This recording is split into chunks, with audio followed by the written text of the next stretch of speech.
सबका स्वागत है मेरे YouTube चैनल फिजियो नीलू। मैं डॉक्टर नीलू जैन, भारतीय जनता पार्टी बोरीवली विधानसभा सचिव। जैसे आप सबको पता है कि मैंने एक परिचय वीडियो बनाया था जिसमें मैं जो भारतीय जनता पार्टी के 9 साल है सेवा, सुशासन और गरीब कल्याण के जो हमारे आदरणीय प्रधानमंत्री श्री नरेंद्र मोदी जी के नेतृत्व में और सरकार के नेतृत्व में जो हमारे देश में उन्नति हुई है, इसके ये 14 वीडियोस मैं शुरू करने जा रही हूँ। आज जो पहला वीडियो है उसका जो विषय है वो है गरीबों की सेवा और वंचितों का सम्मान। हमारे आदरणीय प्रधानमंत्री श्री नरेंद्र मोदी जी कहते हैं कि डीबीटी हो, बिजली, पानी, टॉयलेट जैसी सुविधाएं गरीब व्यक्ति तक पहुंचने की योजना हो, इन सभी ने जमीनी स्तर पर एक क्रांति ला दी है। इन योजनाओं ने देश के गरीब से गरीब व्यक्ति को भी सम्मान और सुरक्षा के भाव से भर दिया है। संविधान प्रत्येक भारतीय नागरिक को समानता प्रदान करता है और उनमें से प्रत्येक के लिए गरिमापूर्ण जीवन की गारंटी देता है। फिर भी आज़ादी के कई दशकों के बाद भी कई भारतीयों के सम्मान के साथ जीवन जीने के लिए मूलभूत सुविधाओं की कमी बनी रही है। इसे बदलना था और तेजी से बदलना था। 2014 से जैसे प्रधानमंत्री मोदी जी ने नेतृत्व में सरकार विकास से एक मॉडल के लिए प्रतिबद्ध है। यह मॉडल यह सुनिश्चित करती है कि कोई भी पीछे न रहे।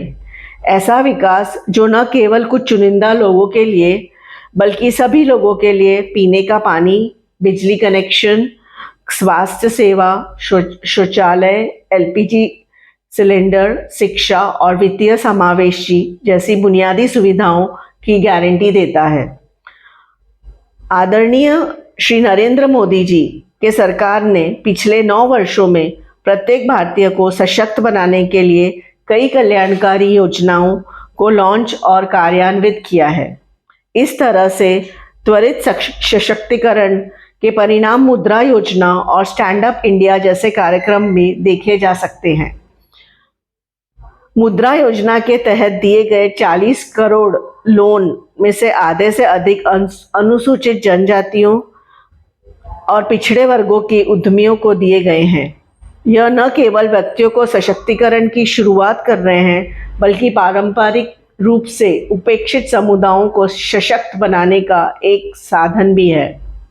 अपने कल्याणकारी कार्यक्रम के अनुरूप आर्थिक रूप से कमजोर वर्गों के लिए आरक्षण प्रदान करने के लिए मोदी जी ने एक ऐतिहासिक फैसले में गरीब परिवारों को बहुत आवश्यक सहायता प्रदान की है। समावेशी विकास में अपनी दृष्टि को हिस्से के रूप में सरकार ने दिव्यांगजन, ट्रांसजेंडर व्यक्तियों, विमुक्त और खानाबदोश जनजातियों और अब तक सेवा से वंचित या कम सेवा वाले ऐसे अन्य समूहों को सशक्त बनाने के लिए कई सुधार किए हैं।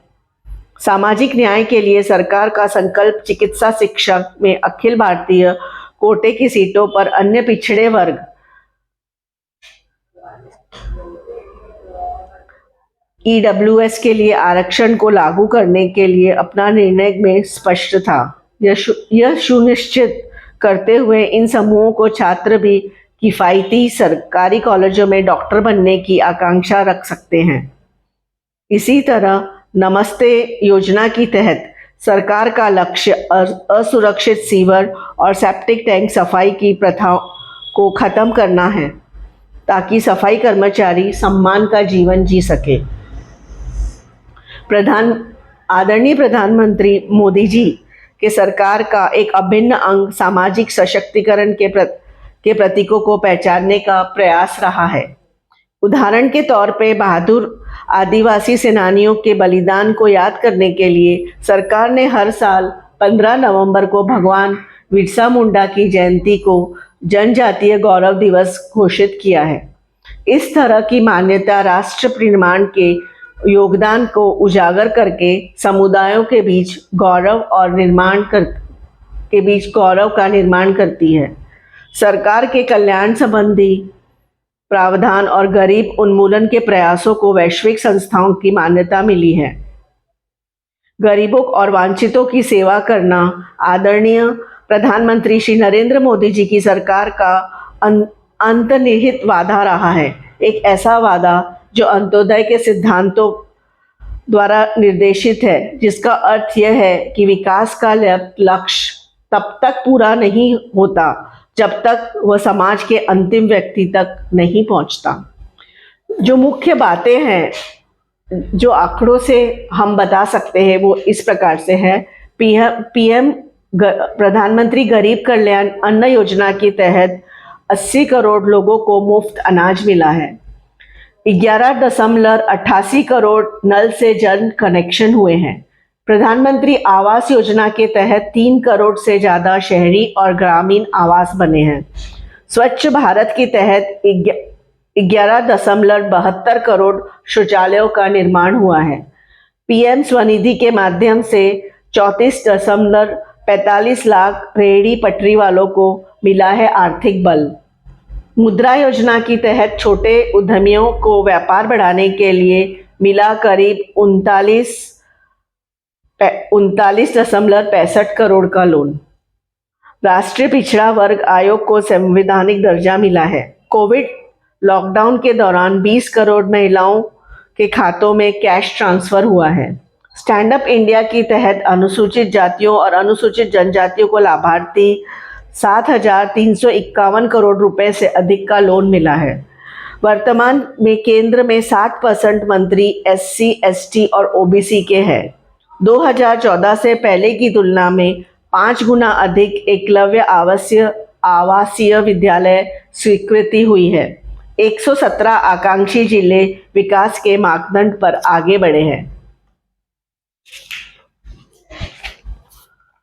सरकार ने बड़े काम में आंकड़े गवाह है कि सरकार गरीबी के लिए बड़ा सोचती है।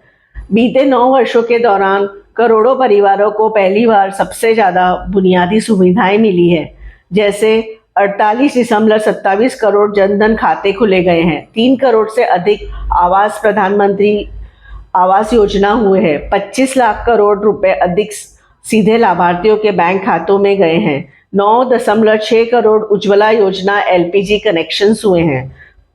37 करोड़ आयुष्मान भारत हेल्थ कार्ड बने हैं। अंत्योदय और सैचुरेशन कवरेज से तुष्टीकरण का अंत हुआ है। 2014 से कल्याणकारी योजनाएं अंत्योदय के सिद्धांत से प्रेरित रही है। कोई भी न छूटे, इसका मतलब है कि सरकार अपनी हर योजना में सैचुरेशन यानी 100% लक्ष्य को टारगेट कर रही है। 100% कवरेज का मतलब यह है कि ऐसे शासन से सभी का लाभ मिले। काम चलाओ व्यवस्था वाली राजनीति का अंत हो चुका है। अगर एक बार गैस कनेक्शन, बिजली कनेक्शन और फिर पानी का कनेक्शन दे दिया गया है तो फिर कोई उसे छीन नहीं सकता। इसके बाद गरीब की आकांक्षा और अपेक्षाएं बढ़ती जाती है, क्योंकि उनकी बुनियादी आवश्यकताएं पूरी हो चुकी होती है। इससे उम्मीदें और ज़्यादा बढ़ती है, जिससे सरकार उन्हें पूरे करने के लिए और बढ़ती है। बहुत लंबे समय तक लो डिलीवरी और लो एक्सपेक्टेशंस ने भारत को अहित किया है, लेकिन अब पीएम मोदी बदलाव, अब हमारे प्रधानमंत्री जी आदरणीय नरेंद्र मोदी जी बदलाव ला रहे हैं। समावेशी शासन, सबका साथ, सबका विकास, सबका विश्वास और सबका प्रयास। केंद्रीय मंत्रिपरिषद में ST, SC और OBC का अब तक का सबसे ज्यादा प्रतिनिधित्व। उच्च शिक्षा में 10% इकोनॉमिकल वीकर सेक्शन कोटा लागू। OBC और EWS के लिए मेडिकल एजुकेशन में अखिल भारतीय कोटा सीटों पर आरक्षण। राष्ट्रीय पिछड़ा वर्ग आयोग का संवैधानिक दर्जा। Transgender persons protection of right act 2019 के ट्रांसजेंडरों का अधिकार का संरक्षण हो रहा है। युवाओं को मादक पदार्थों के प्रति संवेदनशील बनाने के लिए नशा मुक्त भारत अभियान की शुरुआत हो चुकी है। मान्यता प्राप्त अक्षमता के संख्या 7 से बढ़कर 21 किए जाने की दिव्यांगजनों को लाभ मिला है। क्या आप जानते हैं, सामाजिक न्याय और अधिकारिता मंत्रालय दिव्यांगों की मदद के लिए कैंप आयोजित कर रहे हैं, उन्हें सहायक उपकरण वितरित कर रहे हैं। 2014 के बाद 528 कैंप का आयोजित किया गया है, जिसमें 24.45 लाख से ज्यादा दिव्यांगजनों को सशक्तिकरण हुआ है। प्लेटफॉर्म वर्कर्स का भी ध्यान रखा गया है। असंगठित क्षेत्र के कामगार पंजीकृत ही गए हैं और उन्हें ई श्रम कार्ड, प्रधानमंत्री श्रम योगी मानधन, असंगठित क्षेत्रों के श्रमिकों को पेंशन मिल रहा है।